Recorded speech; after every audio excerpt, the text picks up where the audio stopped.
గౌరవ వేతనం ఇస్తామన్నారు, ఇవ్వాలని చెప్పి కూడా నేను కోరుతా ఉన్నా. మైనారిటీలకు బడ్జెట్ 4,000 కోట్లు పెంచుతా ఉన్నారు. కేసీఆర్ గారు 2,200 దాకా తీసుకొచ్చారు. మీరు 4,000 చేస్తామన్నారు. చేయండి, రీఅప్రాప్రియేట్ చేయండి. మరి మైనారిటీ మినిస్టర్ లేరు, మినిస్టర్ని కూడా ఇవ్వండి. చీఫ్ మినిస్టర్ గారు మైనారిటీని ఒకరిని మినిస్టర్ని చేయండి. ఇది భారతదేశ స్వాతంత్రం వచ్చిన తర్వాత కాంగ్రెస్ ప్రభుత్వాలు భారతదేశంలో ఎన్నోసార్లు వచ్చినాయి. మొట్టమొదటి ప్రభుత్వం ఇది. మైనారిటీ మినిస్టర్ లేని మొదటి ప్రభుత్వం. దయచేసి మైనారిటీలకు రిప్రజెంటేషన్ గవర్నమెంట్లో ఇవ్వండి అని చెప్పి కూడా మేము కోరుతా ఉన్నాం. ఇంకొక మాట కూడా నేను కోరుతా ఉన్నా అధ్యక్ష, నేను మళ్ళీ కోరుతా ఉన్నా. ఇందాక సీఎం గారు లేరు, వారిని నేను కోరుతా ఉన్నా. అధ్యక్ష, మనము మన రాష్ట్రాన్ని ఖర్చు చేయకూడదు. మీరు రేపు మళ్ళీ అమెరికా పర్యటనకు పోతా ఉన్నారు. I wish you all the best Revanth Reddy గారు. డెఫినెట్గా మీ నాయకత్వంలో తెలంగాణ రాష్ట్రం బాగుండాలి. 5 ఏళ్ళు రేవంత్ రెడ్డి గారు, మీకు అనుమానం వద్దు, 5 ఏళ్ళు మీరు ముఖ్యమంత్రిగా అక్కడే కూర్చోవాలి.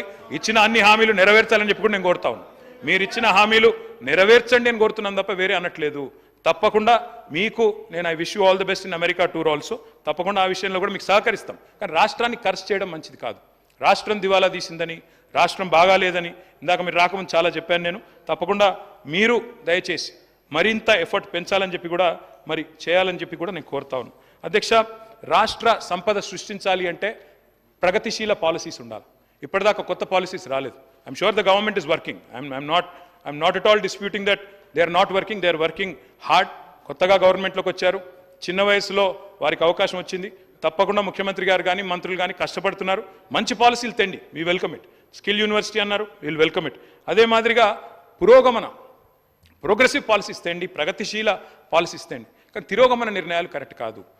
నేను ముఖ్యమంత్రి గారికి చెప్తా ఉన్నా, ఎంఏఎన్యూడి కూడా వారి దగ్గర ఉంది కాబట్టి చెప్తా ఉన్నా.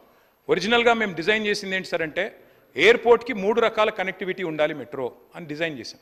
అందులో మొదటి phase Shamshabad outer ring road, శంషాబాద్కి ఔటర్ రింగ్ రోడ్ మీదుగా ఎందుకు తీసుకుపోయే ప్రయత్నం చేసినామంటే ఒకటే కారణం, ఎందుకంటే అందులో ల్యాండ్ అక్విజిషన్ లేదు. ఏమైందంటే రాజశేఖర రెడ్డి గారి ప్రభుత్వంలో ఓఆర్ఆర్ ప్లాన్ చేసినప్పుడు గౌరవనీయులు జైపాల్ రెడ్డి గారు అర్బన్ డెవలప్మెంట్ మినిస్టర్, మా సబితా ఇంద్రారెడ్డి గారు ఎప్పుడు చెప్తా ఉంటారు, ఆనాడు ఓఆర్ఆర్ డిజైన్ చేసినప్పుడు జైపాల్ రెడ్డి గారు ఏం చెప్పారు, రాజశేఖర రెడ్డి